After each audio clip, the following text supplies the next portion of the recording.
sorry for the F-bomb, but it's just...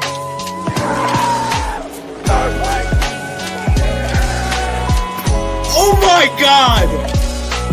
Oh my God, no way.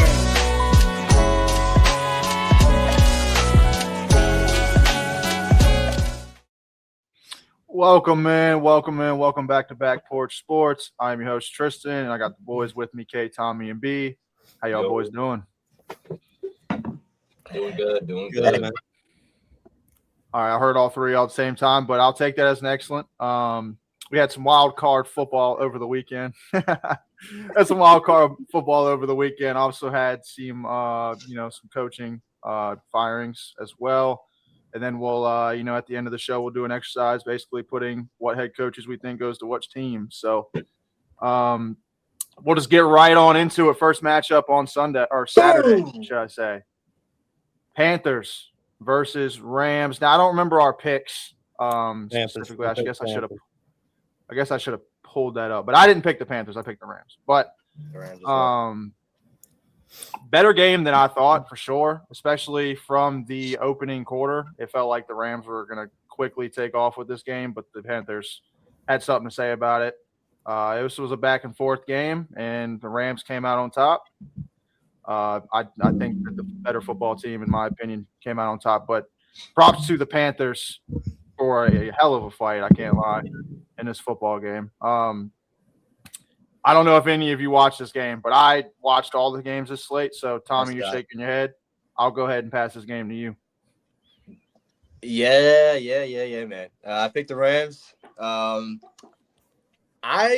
This wasn't surprising to me. I know there was another one on this panel who said that the Rams were going to blow out the Panthers by 30 points. I remember rebutting that by saying, hey, don't sleep on this Panthers team. And when I say don't sleep on this Panthers team, I'm not sitting here selling Bryce Young the whole way, right?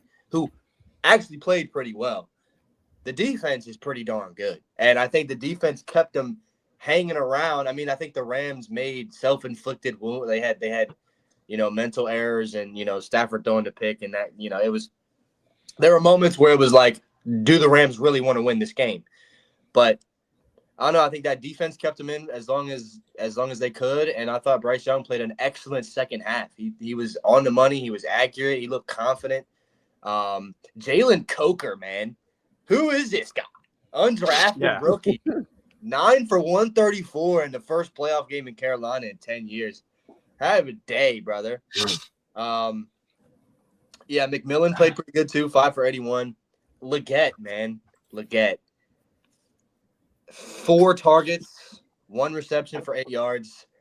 It's tough. I don't know if it's the chemistry between him and Bryce or what it is, but you could just tell they kept trying to feed him, but this didn't work out.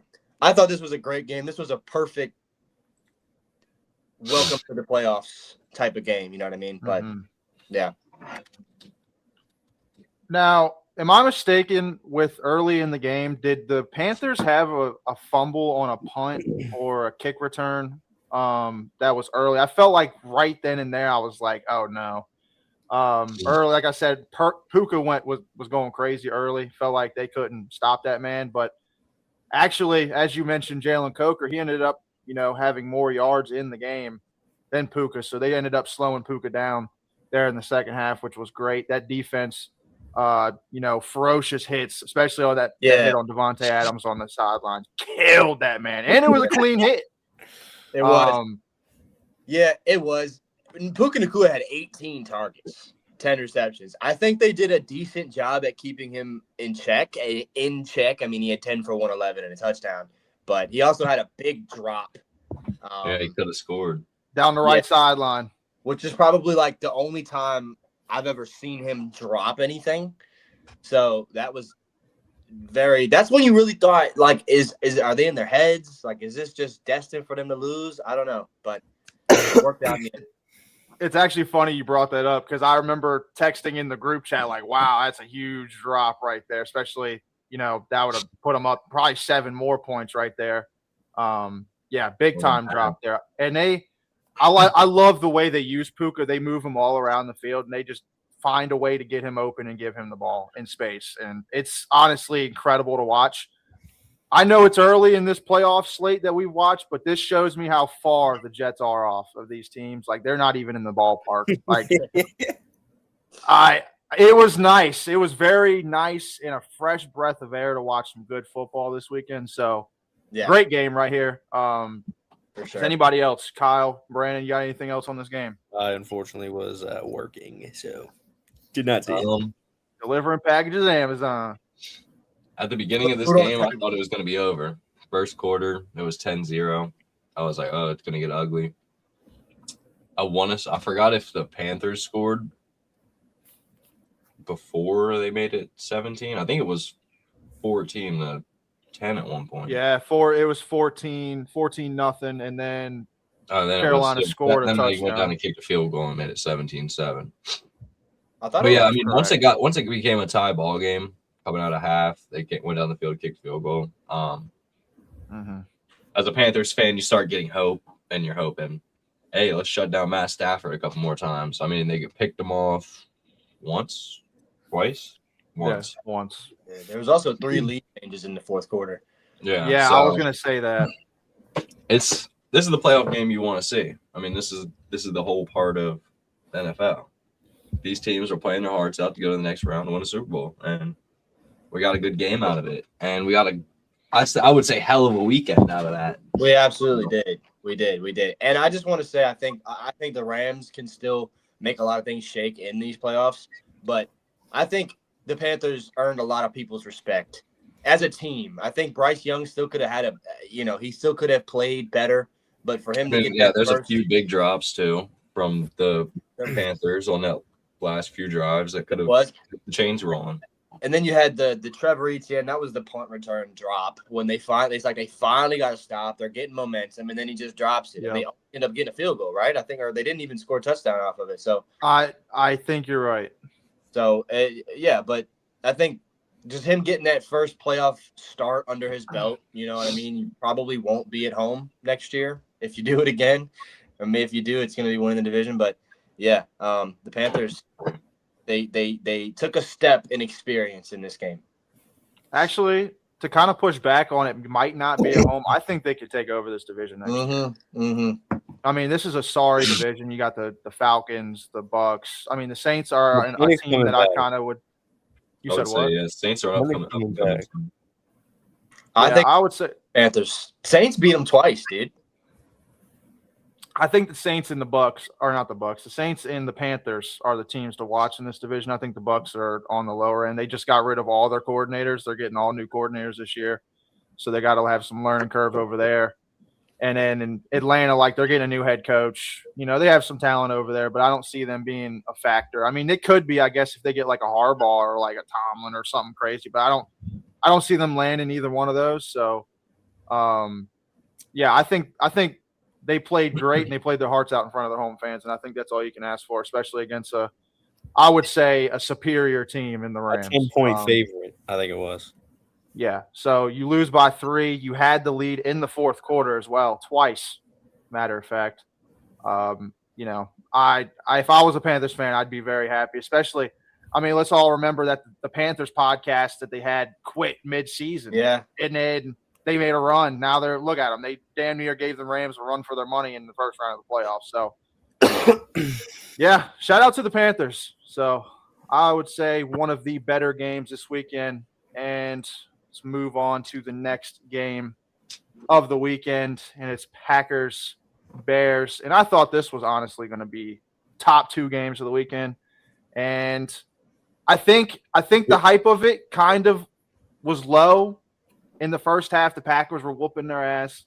Sorry for my language. Wasn't in the first half. 21-3? Yeah. And then the Bears just stayed there. And then it got to that 5-6 minutes left in the fourth quarter, and Caleb Williams turned it on. Ended up winning this football game. Obviously, Caleb Williams didn't look great early. But the Bears' offense in general didn't look great. Both times, I'm pretty sure they went for it on fourth down. He threw a pick. So the one in the third was terrible. Yeah, if you look at the stat sheet, obviously he's 24-48, so 50%, not great. But for 362 touchdowns, if you condense that into the fourth quarter, I think it was Well, I don't remember the completion Probably percentage, but I most of know it. he had 2 touchdowns and like 180 something yards in like 5 minutes. So Yeah. dude went off when it mattered. Yeah. Anybody else watch this game? I would hope so. I'm just gonna be honest. Yeah. I watched till it was 20 to 21-3 maybe, and then I left, went to the bar, and then it was on at the bar, and I look up, it was like, I don't know, I think it was 24-27. I was like, oh shit! Saw the game-winning drive. Hell of a playoff debut from Ben Johnson and the Chicago Bears. Caleb Williams, I mean, that fourth quarter, that's something special. See your young quarterback be that composed at the end of a game, especially against a division rival like that. I think it just shows the promise that future, or the promise for the future of that organization. I would agree. Kay, you said you watched this game. Yeah. Let us know how you feel about it. Pretty much same analysis. Caleb Williams lit it up when he needed to. Made great throws, bro. Dude. The one where he got like stepped on, was fading back on the sideline. That jump was crazy. Loveland's a beast. Yep. Yeah. He's going to be a force for a while. He will. DJ Moore. This team is gonna be a problem. Yeah. Ben Johnson dialed it up in the fourth. The fake screen was beautiful. Yeah, I mean, that's really all I got. Defense locked in. Got the stops they needed. Bears move on. And that's Ben Johnson to say, fuck the Packers. I'll pretty much echo that. I want to shout out to Jordan Love. 323, 4 touchdowns, no picks. He played not as good as he could have, especially with Josh Jacobs. I mean, it seemed like he had a good first half, and then they really shut down the run, so it forced Jordan Love to really just air it out, and he did a fairly good job at it. I think they just let off the gas pedal. I think that's what a lot of Packers fans are complaining about, is that they had the lead and then decided to not, and then that missed extra point. That missed extra point was huge. Kicker missed 2 field goals too. Yeah, McManus did not have a good day at all. Yeah, but I would have left him in Chicago. That's the home field advantage right there, baby. It's a hard stadium to kick field goals in, though. That's kind of the thing. I mean, still, I'm not, releasing any of the blame from McManus, but still, I mean, you got to make those. But at the same time, it's hard to do it. 361 in the air for Caleb Williams in his first playoff game. That's just, I mean, yeah, like you said, they're going to be a force to be reckoned with. And, yeah, man, I mean, what did he finish with? Colston Lovin, 8 for 137. He went 15 targets, bro. 15 targets. Dude, he was a looking lot for of him. chunk plays on the PA boots. He's built like a wide receiver 1, and you can put him in the box, and he can block, and he can roll out, and he's just a very, I'm sure for Ben Johnson of all people to work with a player like that must be just sweet. Yeah. Yeah. One thing I do want to say about this game, not to give Caleb Williams criticism, now that I've watched him, last couple weeks since the Bears, are in the playoffs and whatever, he'll miss an easy throw, but man, but them spectacular throws, dude, I don't know how he makes them, but dude, they're right on the money every time, especially in big time moments too. He makes big time throws, and honestly, that's what I would say won this game. It's just the difference of big time throws and big time plays. Like I can recall on that final drive, Watson over the middle from Love. It was right in the middle, right in his hands, right between 3 defenders. He dropped. Like, I know he got popped. Yeah. But I mean, you make that big time catch right there, you're on the goal line and you're ready to score. Even the last play, I feel like Jordan Love did too much dancing around. Yeah, well, you have 7 seconds on the clock. You can't burn that whole thing up in one play. Well, and then Jaden Reed had a huge drop, which would have put him like at the 15, 20-yard line had he caught it. So you had that as well. Matthew Golden got his first touchdown of the season at a big time. I mean, they had 4 receivers catch touchdowns. that's why I don't really know. I remember when they drafted him, I was like, I don't think y'all really need receivers, but it is what it is. No, he definitely dished out the rock. But I think exactly what you said earlier. The reason why the Packers lost this game is because they stopped putting their foot on the gas. They should have stomped on the Bears' throat when they had the chance, and they just didn't. And Bears kept in the game all the way till the end and somehow pulled it off. So Bears move on, beat the Packers twice this year. So And went Bears over to fans the fat rejoice. lady was singing. Bears Yeah. officially owned the Packers this season, which is not very often of a thing. We'll go to our next game. Pretty sure this was the first game of the Sunday slate. Jaguars, Bills. And again, let me go ahead and click on here. But again, another great game here. Comes down to the final drive to kind of skip the whole analysis here, but came down to the final drive. And T-Law, unfortunate pick to end the game. But again, another one of these games where it was back and forth. It was close all game. Mhm.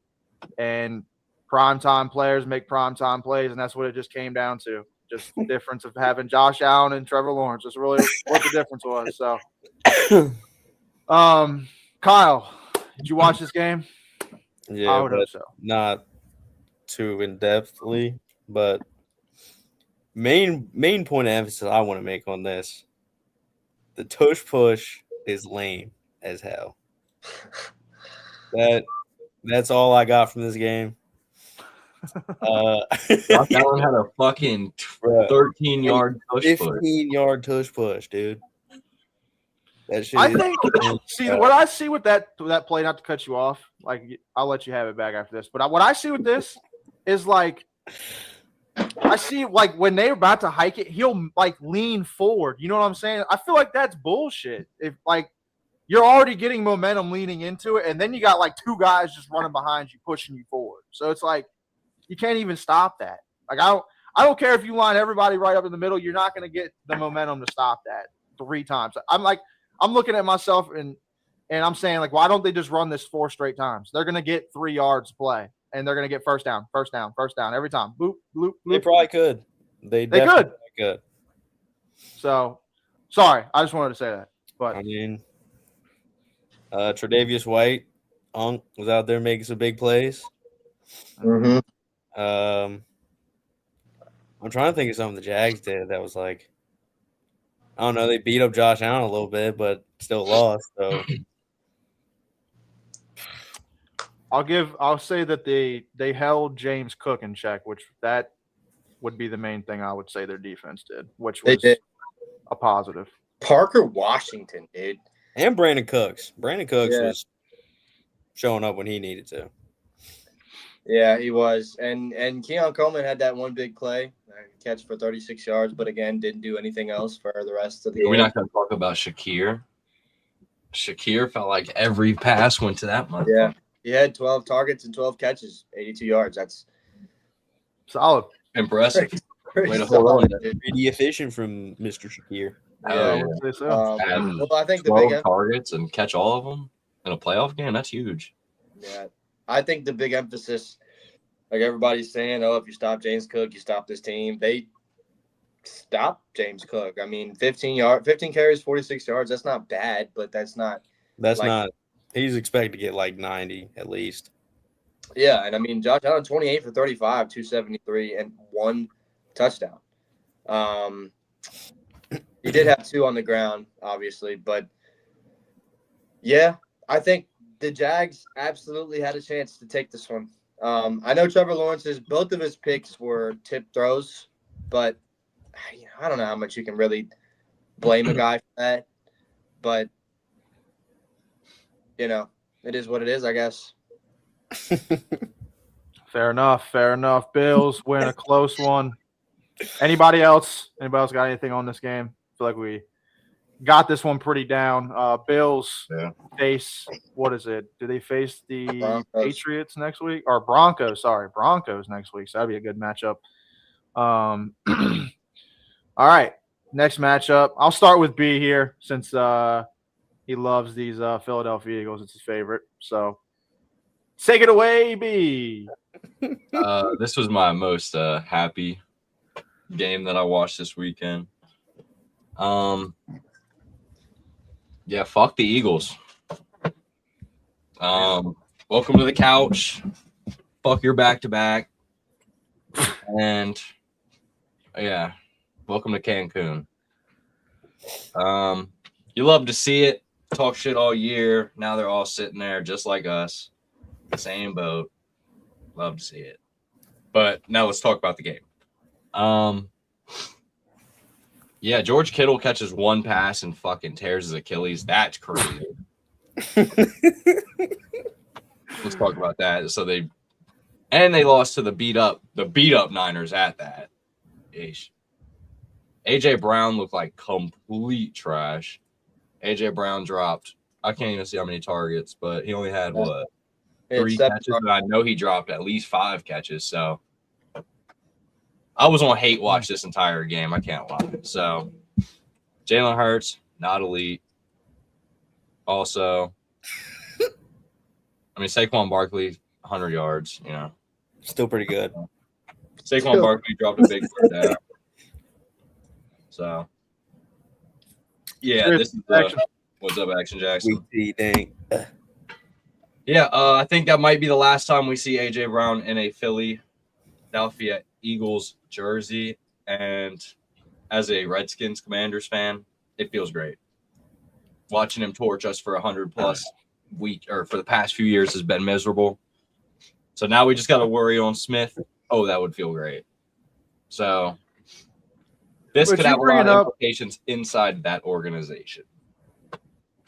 Fair enough. With you bringing up that A.J. Brown thing, I'm kind of curious because, like, who wants that guy in their locker room? I'm going to tell you right now, like, even as a lowly roster doesn't have much talent, like, A.J. Brown just seems like he's just never satisfied, and that's a problem. Like, a team that just came off a Super Bowl victory, supposedly all this drama between you and the quarterback. Yeah, the quarterback's probably not that great, but it's not like you're in purgatory, dude. You're on a good NFL team, and I don't know. I just don't see – if the Philadelphia Eagles get rid of this guy, like, obviously the talent's going to outshine. Somebody's going to take the chance on him, but, like, what team could you even see A.J. Brown going to is the question really I have.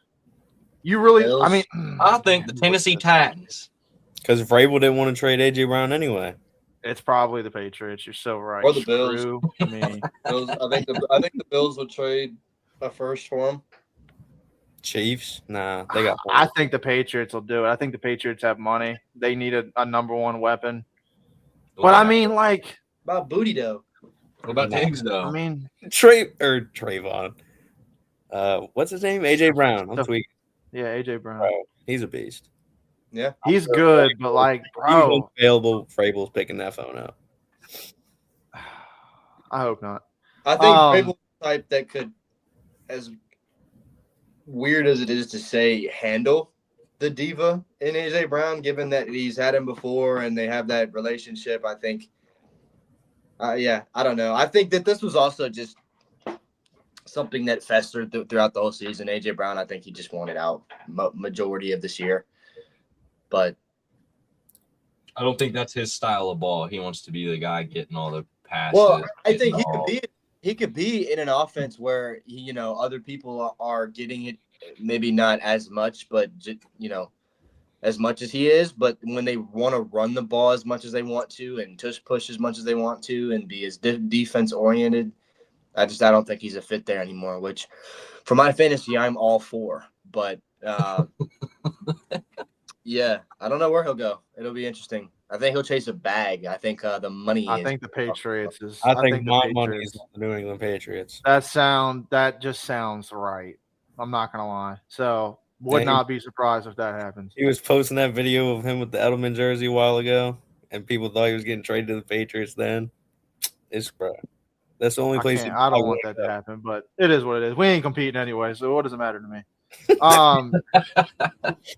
Back to the 49ers Eagles game. Tommy, what do you think about this game? DeMarcus Robinson, 6 for 111, 1 touchdown. He was a stud. Christian McCaffrey had 100 total yards in the game. He had 2 touchdowns. I mean, he's doing his thing.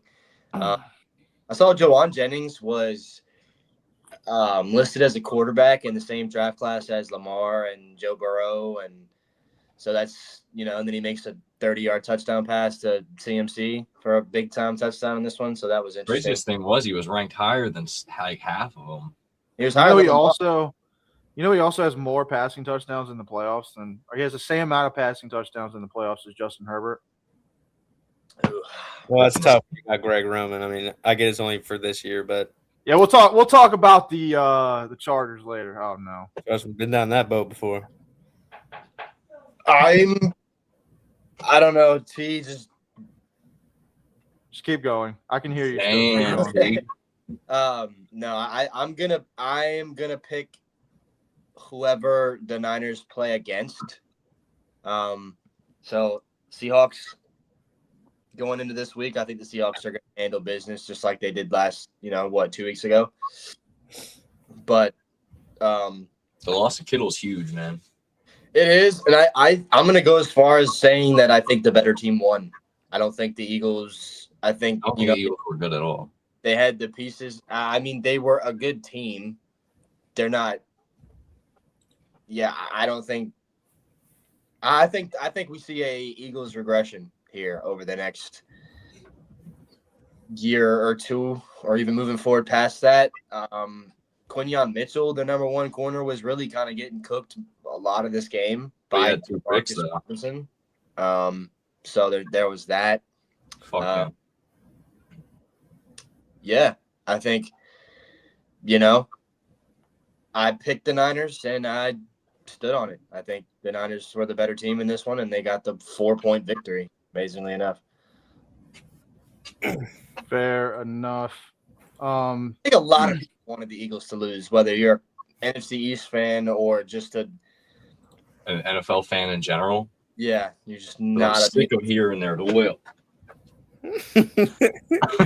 I think the Eagles are just one of those teams that like everybody universally, unless you're just like an Eagles fan, you're either like you just or you hate them. You love them. You just don't like them. I feel like their fans kind of give them a bad rap. They're the fans that are like, oh my God, everybody needs to go, clear house, and they just won a Super Bowl last year, bro. Cry me river. What would y'all do if y'all hadn't had success for 15 seasons, bro? Y'all would freaking burn down the city. They wouldn't know. They just became fans last year, 2 years ago.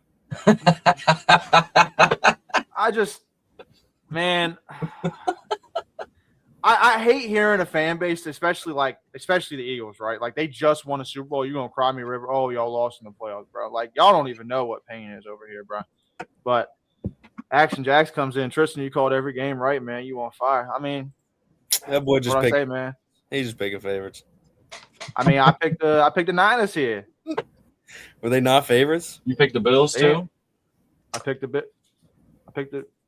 Did I pick the Bills? I think you picked the Bills. I think I did pick the Bills. I think I picked the Bills in the. I picked the Bills in one, and then I picked the Jags in another. I don't remember how it went though, but I remember I picked the Panthers for the love of the game. Well, you were close, and it's close. Picking the Rams, but still saying the Panthers were going to do all right, and then that played out, and then I had the Packers. They were winning 21-3. I was like, okay, maybe I'm 2-0 here, and then they didn't. Ben Johnson woke up. Yeah. But, yeah. No, in that fourth quarter especially. So 49ers get it done. They move on to the next round. And, Chargers, Patriots are, what was this, Sunday night game. All I really got to say about this is the Chargers offense looks putrid. Obviously, today, the firing of their offensive coordinator. Kyle, you can form the name. I don't remember it right now. Mr. Burger King menu, Greg Roman. Greg Roman, Kyle's favorite offensive coordinator. Roman offensive game right here in the playoffs. Trash. It just bro. It just didn't look like Herbert. You said what? If anybody goes out and gets Greg Roman, you're not winning anything. I mean, I guess they made the playoffs, so I mean, there's that. But doesn't matter. You're not winning a Super Bowl. You're not winning anything that matters. Well, Kyle, did you watch this game, sir? No. Okay, you did not watch this game. Tommy, did you watch this game? I did, and it was easily the least impressive game of the slate. Even the Patriots really didn't impress me all that much. I didn't think the Chargers defense was like anything incredible, and they kind of, I mean, they didn't really. I think it was 9-3 going into the fourth quarter. I'm not 100% sure on that. Yeah, it was 9-3 Yeah. going into the fourth. And I mean, as much as you can say Herbert missed a few times when he had a chance to, capitalize, they're just hitting. They just don't have what they need. The O-line obviously was banged up. The the Patriots were just getting after them the entire game. But yeah, it felt like whenever the Patriots wanted to time up a perfect blitz, it felt like it was effective every time getting to Justin Herbert. Herbert was definitely under duress most of this game. Some drops from receivers. It just didn't look like the offense could ever just really get a rhythm. So that's really what I would take from this game. Obviously, like Tommy just said, neither team really looked impressive in this game. I'd say it was more of a defensive battle or anything.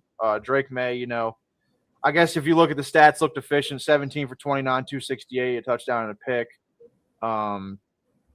Yeah, I mean, he led his team in rushing too with 10 carries, 66 yards as well. I don't know, man. I would really just say it would just like Ladd McConkey, the playmakers for the Chargers just did not show up for the Chargers in this one.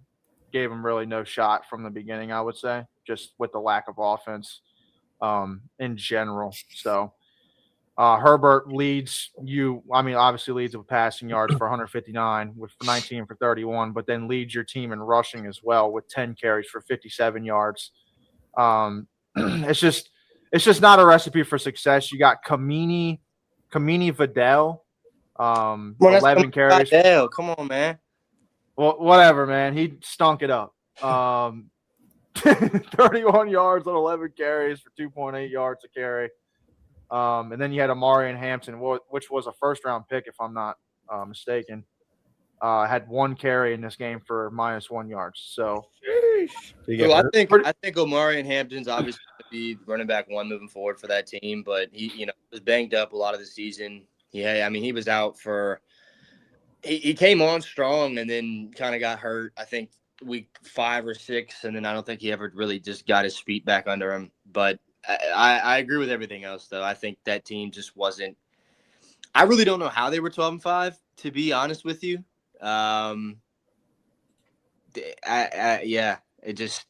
They were clearly just not ready for this moment. And as much as it's going to fall on Justin Herbert, I don't think he was the main problem here. I think we know the problem. He got fired today. I mean, yeah, Greg Roman, but I think the offensive line too, terrible. Yeah, I mean, if you had your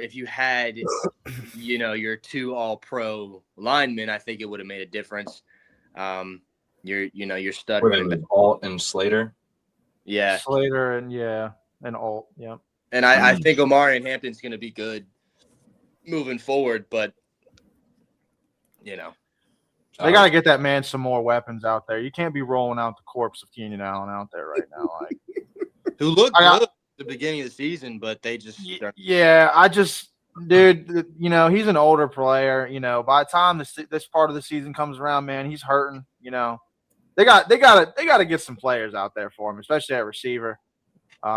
If they want to see this offense get really any better, obviously a pretty good season this year, considering I guess his rookie. Well, I mean, he got Ladd about his draft or drops and stuff, so he definitely had an improved season from his previous campaign. So yeah, I would just say Chargers fan. I would just say they need to be more of like, I don't know, like I know Greg Roman, he's more of like a run-centered offensive coordinator, if I'm not mistaken, right? Like he likes to run the football. Yeah.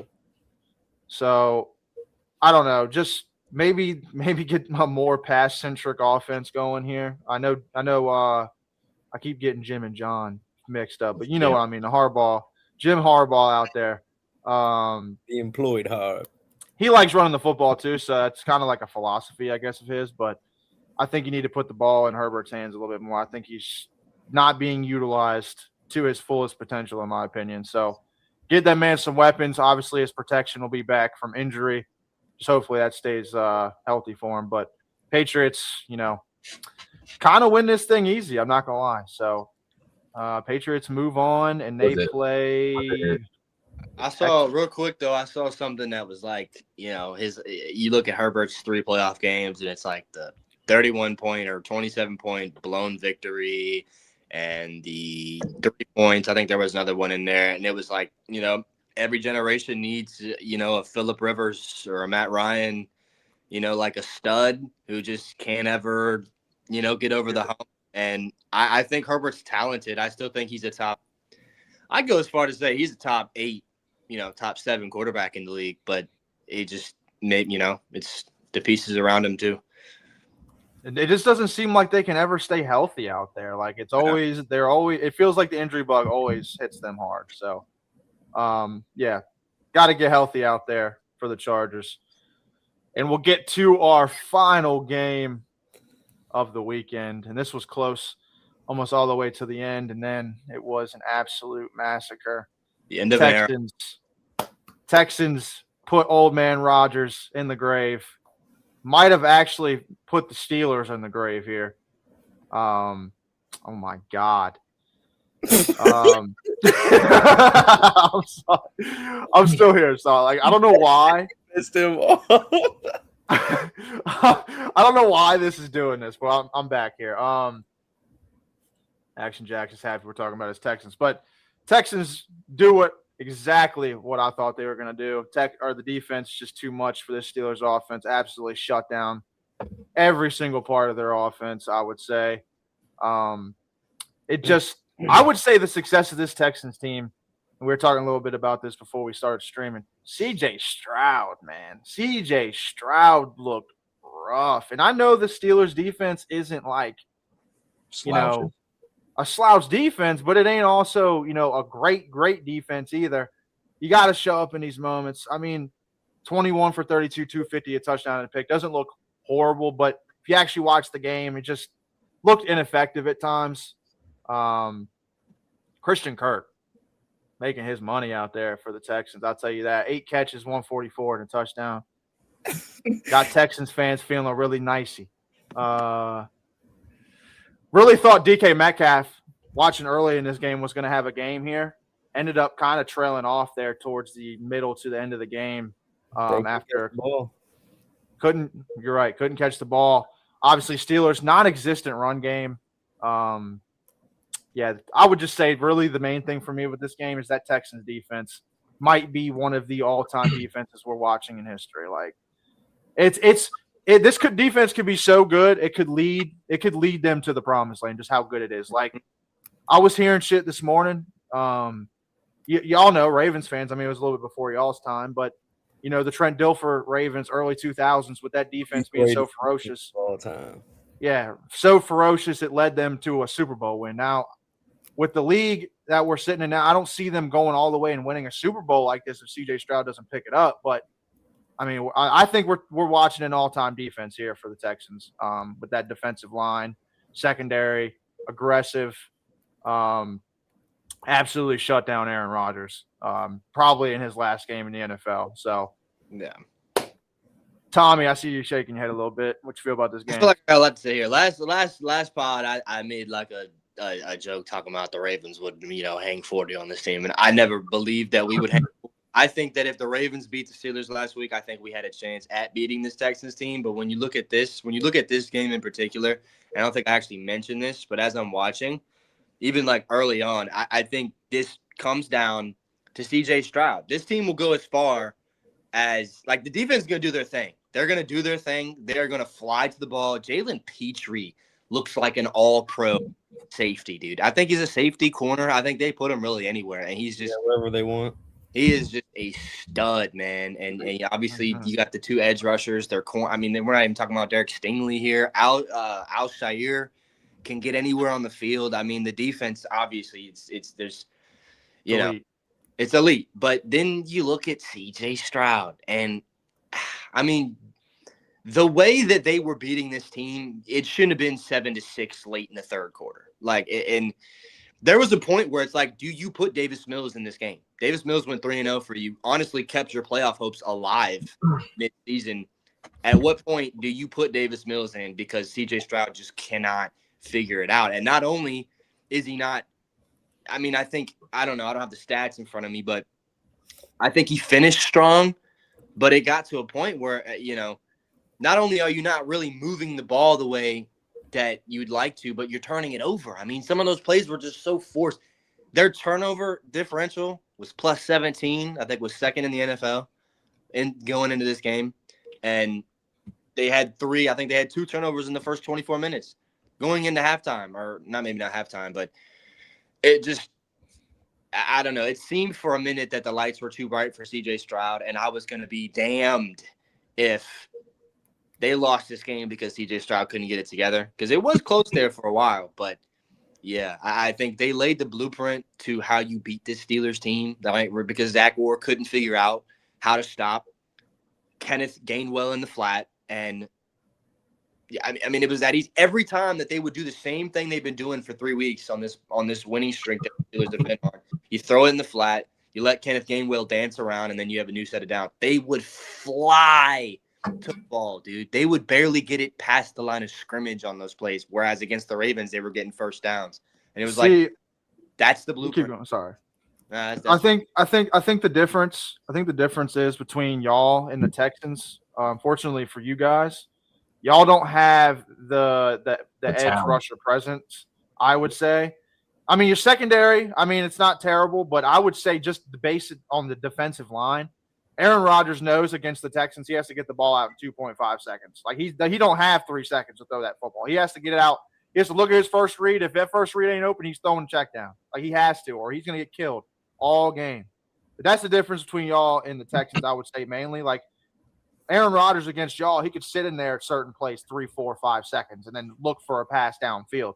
He don't got that against the Texans at all. So that's what I would say is the major difference about that. It's just, I would say, I don't understand how defenses haven't absolutely shut down the Steelers' offense. Like, the Steelers' offense is 10 yards or lower. Like, they don't throw it any farther than that. It's quick passes.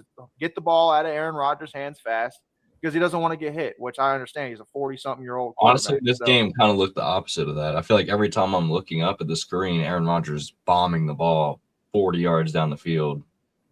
He had a few deep shots.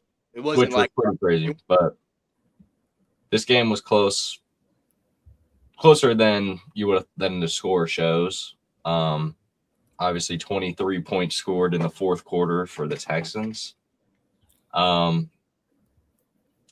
This game could have won a lot differently, honestly. You think about it, when the first, what was it? They got the fumble 6.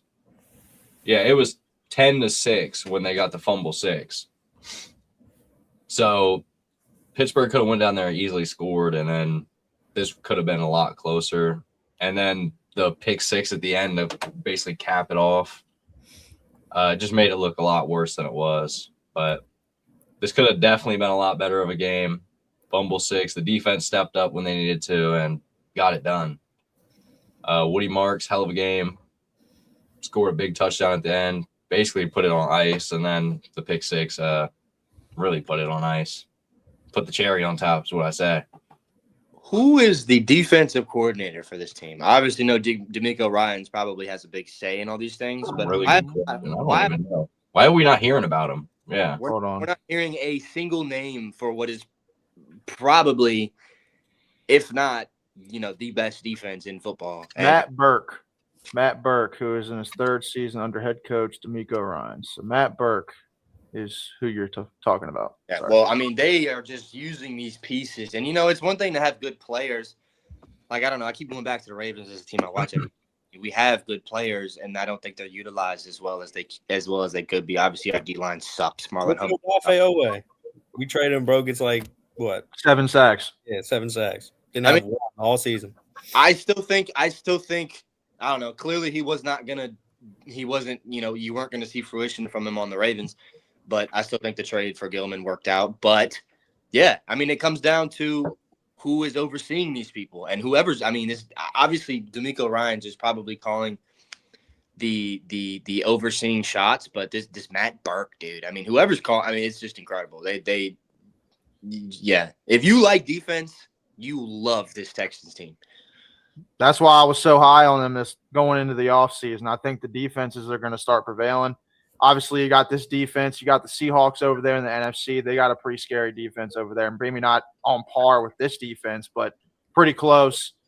Both led with defensive coordinator, head coaches. So looking forward to the defenses, especially with this team. Hopefully Nico Collins is okay. Action Jackson comes in. He was in concussion protocol, so might not clear for the Patriots game, which that would be a huge you got Carter injury. off with concussion. Yeah, that'd be a humongous injury for the Texans for sure. So I agree with you. I hope he is okay because I need y'all to punt the Patriots. I'm not gonna lie. I think you can do it. I do. I think the Patriots. Yeah, he gets a win under his belt, but I don't know if they're gonna know what to do. That's gonna be a game, dude. Yeah, I can't wait for that. I want to see. I feel like that's Drake May's first real defense he'll face. Like this is, I would say the Texans probably have the best defense in the league. So he's seeing the best defense, in his building. So let's see if he can protect home turf. But Texans get it done, crush the Steelers, put Aaron Rodgers and what we're about to talk about next, Mike Tomlin.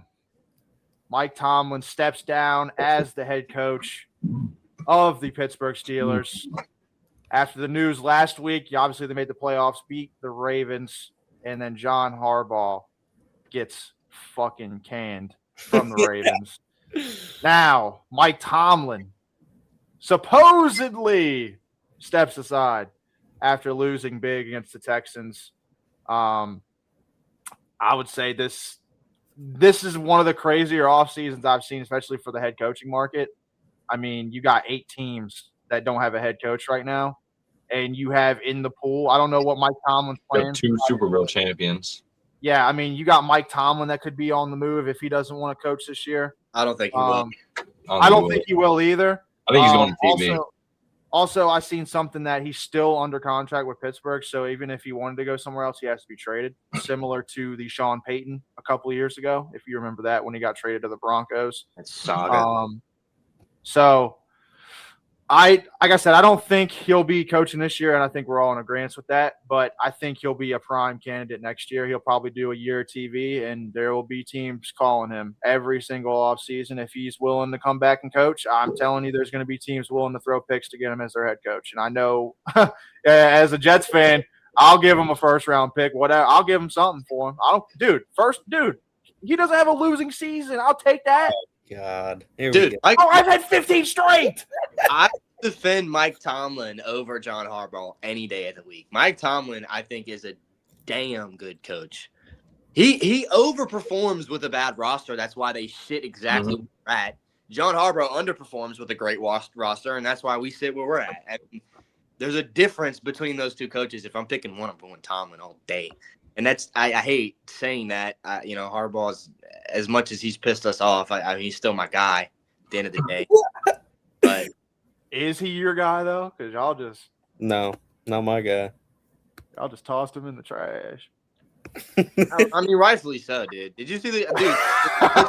I don't know. We're not going to talk about it much, but the press conference today with our owner, who did a press conference for the first time in 4 years, very, very interesting.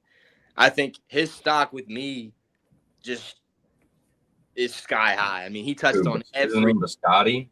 Yeah, he talked about the O-line sucked. He talked about blown leads late in the fourth quarter, playoff leads, bad play calling. He hit everything nail on the head. And yeah, they said they talked about, I don't know, I talked about this briefly earlier, but, somebody asked him if Tyler Loop had made that kick, is John Harbaugh still your head coach? And he took a sip of water and he said for another week. So we could have went in, played the Texans and maybe won, probably not. And then he would have gotten fired anyway. So, I mean, it was clearly like – it was unfiltered from Mr. Biscotti. Yeah. That's a way to step on your legend Super Bowl coach. Yeah, one of your best coaches ever. Just saying, Well, he showed a lot. For another week he'd be available. He showed a lot. He'd be on the team. That was like probably one of the few things negative he said about John Harbaugh. He talked about him like, he compared the tenure between him as an owner and John Harbaugh as a head coach as a of 18 years. And how fruitful it's been, and he talked so highly of him, and you got all of that, but that was funny. And he also mentioned Tony Dungy, I think his name is, his TV guy. He just said, he said, what'd he say? I don't remember his exact line, but like, good luck finding another Harbaugh or something like that. And he responded to that in the press conference. He said, I wish I could tell Tony Dungy, I'm the guy who found John Harbaugh. So I have all the faith in the world that he finds the next dude. He's got an eye for talent, and that already excited. I am all the more excited now. I think it is a bright future. We got Mike Tomlin talking about, but yeah, I'm about to say, so got a little bit of a Ravens John Harbaugh talk there. So Kyle, interdivision, well, stepping down, but let's be honest, this is a firing. You got canned. How are we feeling? I mean, on first thing, answer that. But second, how you feel about 3 teams in your division will have new head coaches next year too? First part, Mike Tomlin, glad to see you go. Got sick of playing you twice a year and splitting that shit all the time, except for this year we lost 2. But yeah, AFC North's going to be looking a lot different. I think they'll probably get Brian Flores, if I'm being honest. That's who I think. Wait. Buffalo. Hey, we're interviewing him for defensive coordinator, so y'all better back the fuck up. And second part, what was the second part? Kick rocks. How you feel about the 3 teams out of 4 in your division will have new head coaches next year? Us, love it. Steelers, love it. Browns, doesn't matter. They're the Browns. I don't care. And the Bengals, I think, are the dumbest team for keeping their head coach because he hasn't done shit. Besides, he went farther than Stefanski. He made it got Super Bowl, so you can't say anything against them. He don't got nothing to show for it.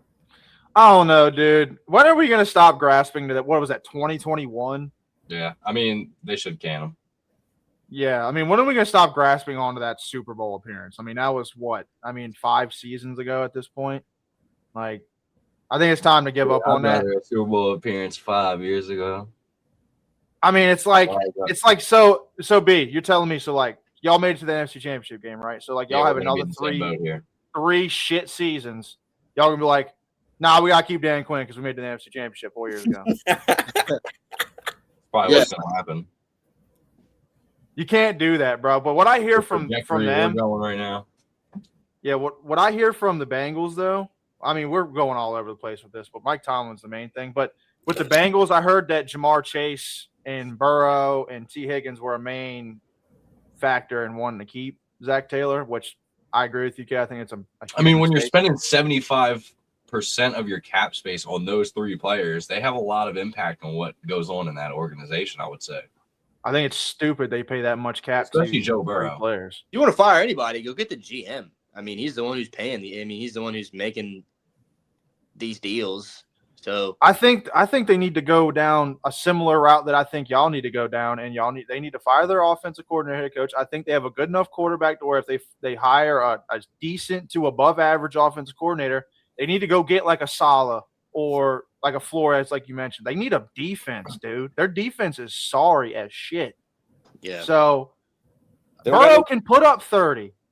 They can't have their defense give up 35. That offense can score 30 plus a game if it needs to. So that's the main problem I see with the Bengals. But Tommy, I'm gonna ask you the same thing I asked Kay.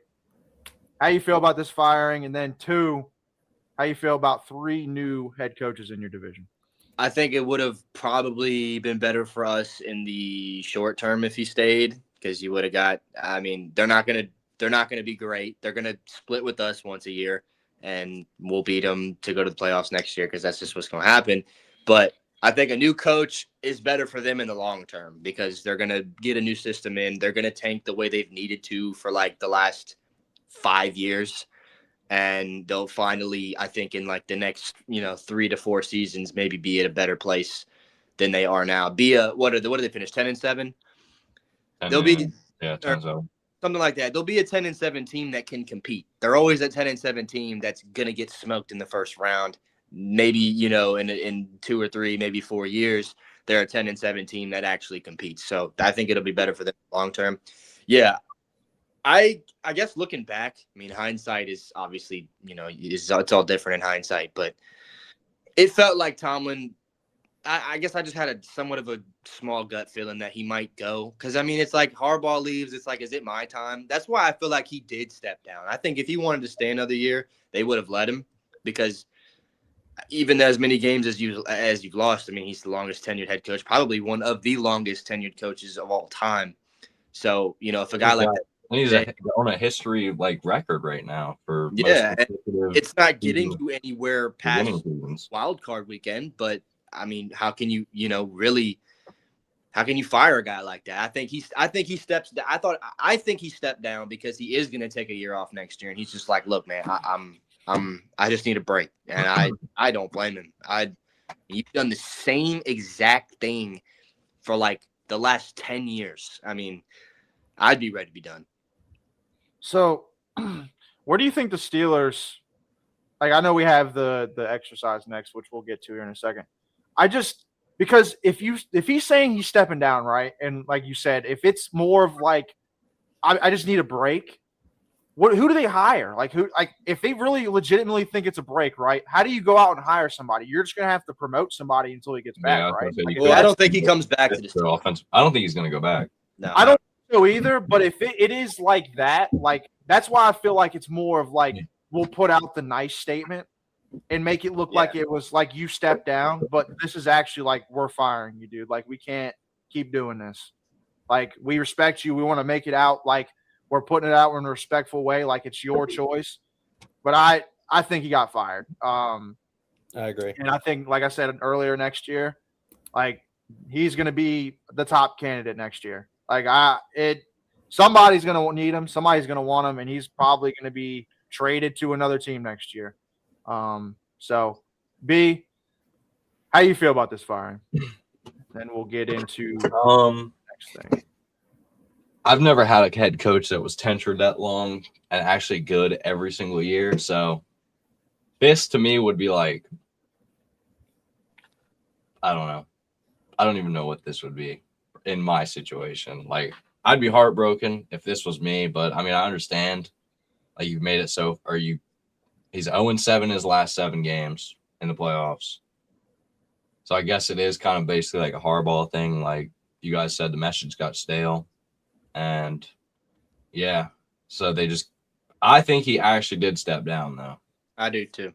I don't think he got fired. I think he stepped down because he doesn't want to lose that record. And that may sound crazy, and he probably has offers to make just as much money on TV doing what he's doing, and then just talking about it instead of having to actually have all the stress of going through a 18-week NFL season with potential playoffs. Then you're on the road half the time when you can just go to a studio in Vegas with a green screen behind you and call it a day once a week. You know what I mean? So I feel like it's kind of more of a I've been there, done that kind of thing. I'm ready to try something new. And potentially he could end up on a different team. But, yeah, I have this also stat against Tomlin and Harbaugh. And they faced off in 40 games, regular season and playoff games. 30 were decided by 8 points or less, and 20 were decided by 3 points or less. Close. Hell of a rivalry between the two. Yeah, and I think it's textbook. It's poetic for them to both kind of go out basically the same time. All right. Came in a year apart. That's why they're so like Harbaugh wanted to stay. He wanted to continue being there, but he got fired. I think Tomlin was. I think it was a parting of ways. I think it was a parting of ways for these two guys. But anyway, fair enough. All right, we will get into. Let me see here very quickly. But what coaches go where? Obviously, we have 8 teams now with the Steelers. having Mike Tomlin step down. Falcons, Raiders, Ravens, Steelers, Browns, Cardinals, Dolphins, and Giants are the teams that need head coaches. I don't know how many names are here. I think it's like 15 or so. About a couple of the big names. Obviously, a bunch of candidates going around doing interviews. But I just figured we go through each team and kind of give our thoughts on who we think would be a good fit as a head coach for each of these teams. We don't even need to go by interviews. So I guess we'll just start. I guess we could just start with the Ravens because, I mean, we got 2 Ravens fans in the building. We'll start with the Ravens. We've seen some interviews. I've seen actually quite a bit of interviews for the Ravens. But Kyle, out of this list, or, I mean, it might not even be on the list, who are you looking for as your next head coach of the Baltimore Ravens? Personally, I think Clint Kubiak and Lamar Jackson would be paradise. If we can't make that happen, my next pick would be – where's he at? Is he on here? Yeah, old Brian Flores. But we're the only ones that have interviewed him. Yeah, but obviously I think my number one is far and away Clint Kubiak. Fair enough. Clint Kubiak. Darnold to go 33 touchdowns, 8 picks. Or not Sam Darnold, Kirk Cousins. I think what he could do with Lamar Jackson is beyond what I can imagine. All righty. Clint Kubiak is the pick for K. Tommy, what are you thinking for your Ravens? I think it's going to be another. I think the guy that Steve, I don't know if it's Biscotti. I think whatever guy he picks, I don't think Ravens fans will initially be happy with it off the bat. I think it's going to be the same as John Harbaugh because he saw something in John Harbaugh 18 years ago. And I mean, I'd say it worked out. I think he's going to go for somebody that he said, I mean, I keep going to his press conference today, but he said he's made a career on people with like little resumes, and John Harbaugh had a little resume when they hired him, and like I said, it was pretty successful. So I think any of these guys could get hired. I don't think we're going to get Brian Flores. I'll be honest. I don't think we signed Brian Flores. I think we probably go offense. I've talked about this before. I think you get a defensive coordinator, head coach, bring up a young guy from college, just like we did Mike McDonald, and then you get a smart brainiac OC. That's how I would have it. But I'm not the owner. So if I was to look at this and pick someone, man, I mean, this is like throwing closing my eyes and throwing a dart at a dart. We want John Harbaugh. No, I'm kidding. Yeah. We want him back. Please. Yeah, man. I mean, I've honestly heard good things about Vance Joseph because I think he'd bring in guys over there at what is it? It's Broncos, right? It's over there. Correct. He's the defensive coordinator. Because that's something else you got to think about is, you go sign someone or you go hire somebody and then you want to go hire someone else. Do these guys work? They're going to work well together. If you want to go hire Vance Joseph, he's got guys that he wants with him. Do you hire them as well? There's just so many things you take into account. I have no idea who we're going to hire, but I trust Biscotti. If I had to pick one, like I said, I would like an OC. I don't know, man. I don't even know, man. To be honest with you, I'm all over the place. I've changed my mind like 3 different times over the past week, so it's a good thing I'm not making this decision. But I trust us, and like I said, DC overall, give me a brainiac OC to let Lamar throw for 4,500 yards and 44 touchdowns and 4 picks again, and give me a young guy at DC just like Mike McDonald. Well, to kind of comment on the Vance Joseph thing, honestly, I think that you are kind of cooking with that. If you do want what you're saying, just having an up, because Vance Joseph is a good defensive coordinator, be your CEO, look over the defense if he needs to, but he has an assistant named Jim Leonard that I'm looking at as a defensive coordinator for us because we need one. But that's that young upcoming guy, was a coach, I'm pretty sure, at Nebraska, if I'm not mistaken, for college. Young brainiac guy for a defense is exactly what you're looking for. Obviously, Vance Joseph would have to find the offensive coordinator part. But, I mean, his offensive coach or his head coach is Sean Payton. I'm sure he's got somebody underneath him that y'all could find to work as an OC. Or, I mean, you go out there. I mean, I don't know, dude. I was looking at the pairings, right? So I know this might sound crazy, and I'm not saying this specifically for the Ravens, but I just like this pairing in general. I've said it. Former Jets coach Robert Saleh would be a good head coach as long as he has his hands on the defense. But listen to me. I'm cooking here. I don't think Mike McDaniel is going to get a head coaching job, right? Mike McDaniel, former staff of the 49ers, close with Robert Saleh, good defensive coordinator, head coach. You keep him around. You got Mike McDaniel in his bag coming in to come as a head offensive coordinator. He'll bring in his assistants, have somebody behind him. Because let's be honest, Mike McDaniel, if he goes to the Ravens per se, that offense is going to be cooking, and then he's going to go get a head coach again. So, I might say Robert Saleh if he can go get Mike McDaniel. Like, I think Robert Saleh, hell of a defense. He makes nothing out of and makes something of it. So you see that 49ers defense right now, very injured and still playing as a top unit. I think that would be very great for the Ravens. And then, like I said, if he can go get a Mike McDaniel as an offensive coordinator, I mean, that's cooking right there. So that probably won't happen, but if I was going to pick a dream scenario, I mean, that might be for them. I think y'all will go with man, y'all better not fire no Harbaugh for Matt Nagy, bro. Yeah.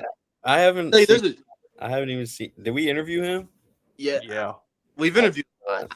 I can look at some names and not want names. I can look at some of these people. I don't want Stefanski. I would probably not want Tomlin. Even I don't want Tomlin. I don't want Nagy. Don't want McCarthy. Yeah, I don't. What about Joe Brady? What about Joe Brady? OC for the Bills, young guy. I don't know. He was the passing game coordinator for LSU when Joe Burrow had his season at LSU. I think that was just nasty. Yeah, I mean, you have that team. I would hope so. Steve Spagnuolo is someone no one's talking about. I think Spags is a great defensive coordinator. But how many of these guys are going to go, like you said, what is it, laterally? Like Mike McDaniel, or what is it? Who did you say you want Brian Flores as your defensive coordinator? There's absolutely no way. I'll push back, man. We gotta say rebuild this defense. I'll push back on that a little bit. Supposedly his contract is up. That's why other teams are reaching out for him as a defensive coordinator. So at that point, the Vikings can't block him from interviewing at a lateral job, if you know what I mean. So his contract is expiring. So Commanders might be cooking. I'm not gonna lie. So might have a chance there, but I wouldn't understand why he'd leave. I hold my fucking tongue. I hold my breath on that. So. For that, and also on the Brian Flores front, I'm pretty sure the reason why he's not getting off our head coaching interviews is because of his whole thing with the NFL years ago with the tanking thing, and then his whole thing with the NFL. He kind of got blackballed there for a little bit. So I think that's the main reason. I still think it'd be a hell of a hire there. I got to be honest. I think that they're holding him to the fire a little bit too much. I think he's ready. I think he's primed and ready to be a head coach again. I think he had, think about in those Miami days. He had the Miami Dolphins 10-6 and shit like that. Like he had those boys winning down there with Ryan Tannehill and Tua early and Ryan Fitzpatrick. So I think Brian Flores is a hell of a coach. I think if it wasn't for AG last year, for us getting Aaron Glenn, that's who I wanted, Brian Flores. So, B, what you think for the Ravens job? I know that was kind of prolonged, but I think the rest of them. Call me crazy, but I think they're going to go for a more experienced coach. So I could see him going Stefanski, or I would say McCarthy, but I don't see that. I don't know. I could see Stefanski, or not Kingsbury.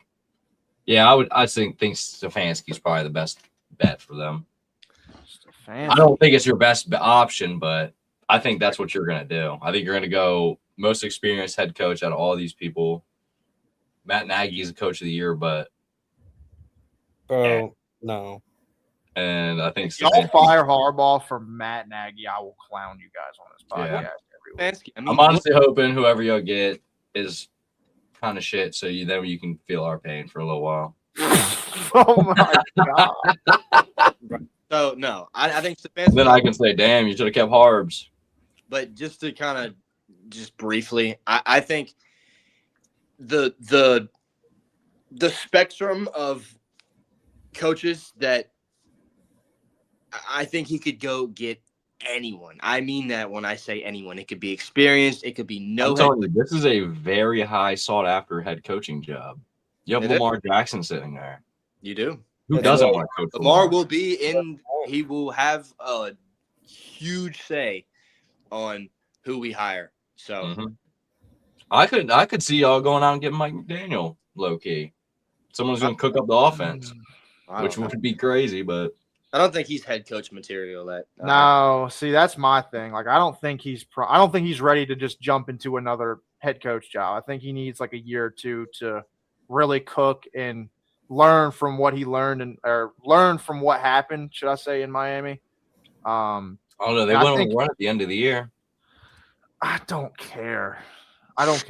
Miami stinks. And I just don't think that the team had a culture. That's like me saying fucking Nick Sirianni sucks. Just because He does for the Dolphins, he doesn't mean Mike McDaniel sucks. I don't think Nick Sirianni's very good either. Mike McDaniel got the off-whites though.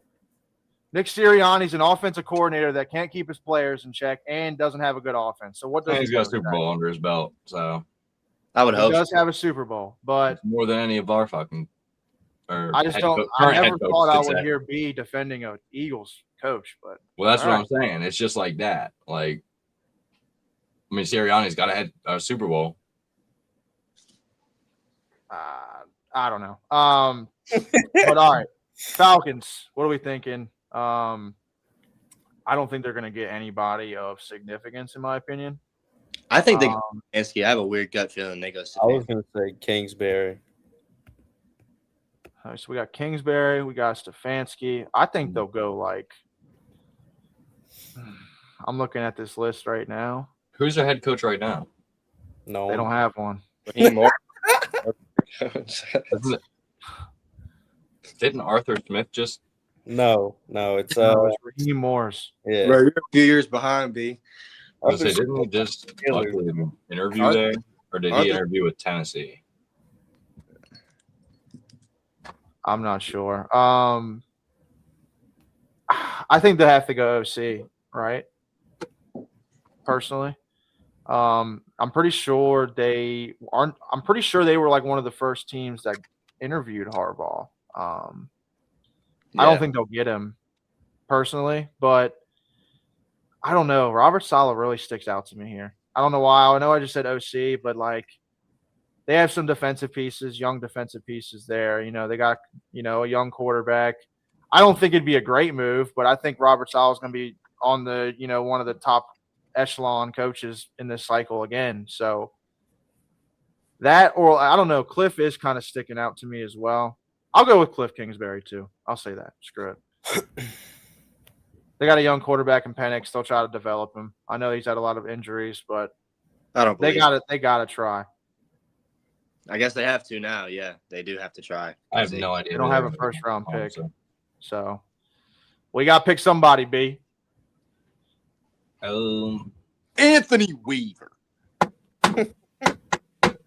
Out of these people, I really have no clue who they even go.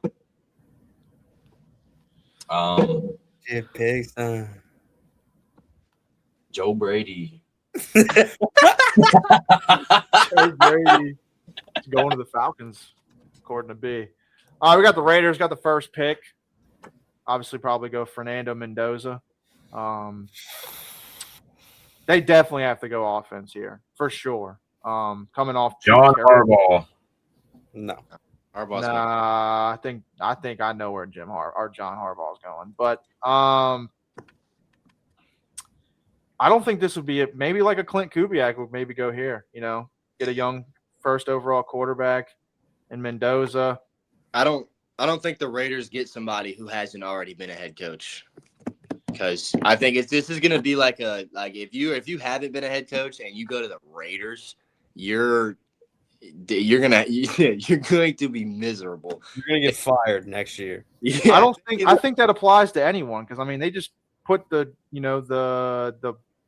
I can't even think of it. Pete Carroll was out there, and But I think if you've never been a head coach before, right? So just that in and of itself is an obstacle. But if you go to a team like that with no head coaching experience, I think it's just all the more of an obstacle. And then, you know, you get fired next year. But maybe they don't. I don't know. Maybe they do go get Clint Kubiak or, you know, maybe a Joe Brady. You know, that I do agree that they Maybe need. they go Salah. He's not going there. He did his time. He did his time. Did you say Salah? Yeah. I think he learned his lesson already. Yeah, he's staying away from the poverty squad, the trash list of teams, and you know who they are. I think Mike McCarthy personally would be a good hire here. And I know y'all might poo-poo Mike McCarthy, but Mike McCarthy is like right there with John Harbaugh, like in stats. Look it up. He won a Super Bowl. He's got a Super Bowl. Mike McCarthy is a good head coach, and Mike McCarthy literally held the dysfunction of the Cowboys together with Jerry Jones, and they won 12-plus games. I'm pretty sure in multiple seasons. I think Mike McCarthy, with a young quarterback, he's an offensive guy. Obviously, you know, had his hands on Aaron Rodgers. So I think Mike McCarthy would be a hell of a fucking pickup for them personally. So that's kind of where I'm picking. I think if I was a Raiders fan, that's who I'd want. I'd want somebody like Tommy said, somebody with experience, but also somebody I know that will develop my quarterback and somebody that I know can be a tandem with my young quarterback for years to come. And I think Mike McCarthy hits every box. Now, it's just about that defense and everything else. But I think you just need to worry about development of Mendoza first, and then everything else will fall in line after it. So that's kind of my thinking on that. Real quick, are we doing a prediction this Thursday? Are we doing a prediction? We'll do prediction show for that, and then we could also talk about college football playoff too. I got you. We got some. I got some bids coming out. I gotta get off of here, but good pod. I'll catch up when we holler about the next round to the back poach. I do. Peace. All right, let's run through these. Did you pick your Raiders coach yet? No. B. Cliff Kingsbury. Cliff Kingsbury to the Raiders. In B's opinion, did the Ravens. Steelers are a confusing one. I got to be honest. Wait, who else? I feel like they're going young. Did you pick the Raiders? Did you not pick for the Raiders yet? I don't think My so. fault. My fault. You go ahead. I think it screams Kevin Stefanski. Going to bring a poverty franchise up again. You really think he'd be wanting to do that again? I think he will, yeah. Fair If enough. you can take a head coaching job, why not, right? They give him enough I money. guess you got a point. Well, I mean, and you get your number one overall pick. So, I mean, you get your pick of the litter. I mean, maybe he doesn't like Mendoza. Maybe he likes Dante Moore, but I don't know. Wouldn't you? Steelers. I don't even know who to put to the Steelers is Brown. all. You think so? Yep. Who'd you say? Flores. He did I do work like for the that. Steelers previously. Yeah. He did work for them before as I an see that. assistant. I could see that happening too. Honestly, now you say that. I think I'm going to go with that. Yeah, me too. That or like a Vance Joseph or something. Like somebody established. They're going to go somebody like maybe not Vance Joseph. Nah, we're going with Flores. I think Flores. That sounds right. Browns. Shit if I know. This is Robert Saleh. Robert Saleh would be the dumbest man alive to go from the Jets to the Browns. That would be the dumbest decision of his lifetime. Honestly, Who's going to be the one, though? I'm saying Jesse Minter. that's the Chargers defense coordinator, right? Right. I'm saying they're not going to get a top end guy, but I mean, you know, a decent guy. Jesse Minter, a defensive coordinator, they'll bring him in. I'll say that's my pick, or like Spags or something. I think they're going to go defense this time. They had an offensive coordinator, head coach the last time. I think they'll flip. I don't hate the Minter pick. I'd probably go with that too. I'm going to go See what you got. Spagnolia. Spags for the Browns. All right. Did we do the Cardinals? No, we didn't do the Cardinals. Cardinals, Cliff Kingsbury. No. I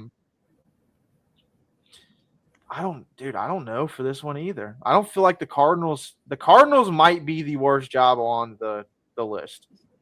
Yeah, there's nothing appealing for them. Like they have the third pick in the draft, so they're not going to be able to get a quarterback. I I'm don't gonna know, go- dude. I'm gonna go Joe Brady to the Cardinals. Joe Brady to the Cardinals. Okay. I'm gonna say. Did I say Robert Saleh for another? I'll say Robert Saleh for the Cardinals. Except for the fantasy land in Baltimore now. Yeah, if the Baltimore fantasy land pick with McDaniel, that'd be their dream. I'd say that's a dream scenario, but I'll say Robert Saleh goes to the Cardinals. He goes to a division rival and is against the 49ers, tries to, I guess, get a team better out there. But I think This it's a name's mistake. not on the list, I think it's a mistake. but I'm gonna say Mike LaFleur, Oh, you think Mike LaFleur, the former Jets offensive coordinator, is going there offensive coordinator from the Rams. for the Rams? LaFleur. Fair enough. I think that would be. LaFleur in the league. I think that'd be very. I think that'd be R.I.P. to Mike LaFleur. His career is over. Yeah, your opening stint. You gotta start somewhere though. You got a point. There's only 32 jobs. You got the Dolphins. I think This is horrible. I think if there was one job, that if Mike Tomlin wasn't gonna go to TV, I think this I don't know why. I just feel like the Dolphins maybe get something done there. I don't think that's gonna happen this year. I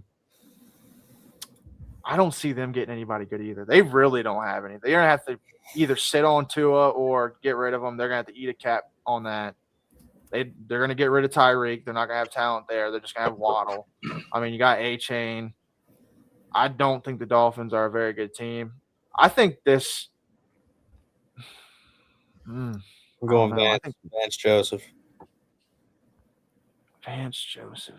I think dude, if they go get like Anthony Weaver was on their staff at one point, wasn't he? No idea. I think so. I feel like he was down there. I think he was down there, but I don't think that's going to be the pick. I think Minter could be a candidate here too. Obviously, I think they're going to push hard for Harbaugh, but I think Harbaugh is going to go to the next team that we're going to talk about here. No. Give me – I say they get Stefanski. They're going to get Stefanski. They're going to try to get somebody sort of established. They're going to cling on to the two-time Coach of the Year thing, try to rebuild back up, which I don't see it being a bad pick. So what you got? You said Vance Joseph, Kay. What you got, B? Harbaugh. I hope not. God, I hope not. And then the Giants. I think this is where Harbaugh goes, personally. Harbaugh to the Giants. I think this is a done fucking deal. I'm going to be honest with you. I think this could be Clint Kubiak. Clint Kubiak for the Giants. What do you think, Kay? So are you telling me, Kay, you don't got John Harbaugh going anywhere? You don't got the Titans on here at all? Yeah. Oh, for some reason the Titans didn't. I guess the Titans didn't do the Titans. For some reason, I looked up who didn't have a head coach in this team. They didn't even have the Giants on the first thing. I had to actually look it up and look into a website. The fucking Google AI. Shout out Google AI. You suck. I mean, I'm probably leaning Harbaugh here. That's probably where I think he's gonna go. But I wouldn't hate Saleh back in New York for this. God, y'all are really putting Saleh in the can here. Let me tell you, Cardinals, bro. He getting thrown to the blender. Put him on the Cardinals. You tell me I'm throwing him in the mud. I told you it wouldn't be a good idea. It's a bad choice, but at least he's got some talent in New York. Defensively, yes. I mean, he's got Dart, but I don't believe in them to develop any. I think he needs to go somewhere with a developed, established quarterback. I think that's why I think the Ravens would be perfect. Lamar's established. You get McDaniel to really get that offense humming. I mean, if we get your my defense with it, I'm down.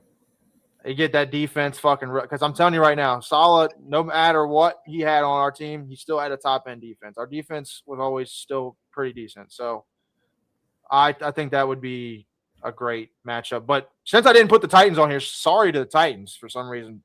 Shout out, like I said, Google AI. You sold me here. Titans. Cliff. I think Stefanski could also go here too, the Titans. I think that'd be a good pickup for them. I'm gonna Cliff. say Mike McCarthy. I think that would also be a good one too. I think that's a good pick. So I think they just need an offensive coordinator, guys. I'd prefer, if I was a Titans fan, somebody to be established, like you said, a McCarthy or like a Stefanski, showing there's proof in the pudding. They can actually develop talent. So yeah, that puts us at the end of that. So, ladies and gentlemen, let me go ahead and put Astrid. We'll go out on the Mike Tomlin steps down thing. Got anything left for the lovely viewers of Back Porch Sports before we get out of here, gentlemen? Appreciate you tuning in. You're get this on Thursday for our next video. Yeah, check out the videos on the channel. Obviously, merch next to be. Link will be in the description, so check that out as well. Thursday, like I said, videos coming out. Check out shorts, everything else on our channel. And enjoy the rest of your week. We'll catch you the next time we're live. And hold on, let me set this outro video out. Sorry about that, ladies and gentlemen. And we'll catch you next time. Peace.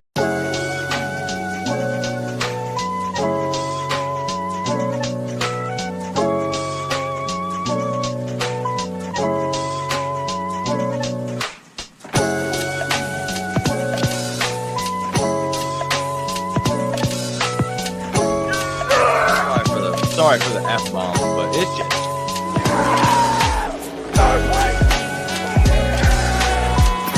Oh my God! Oh my God! No way!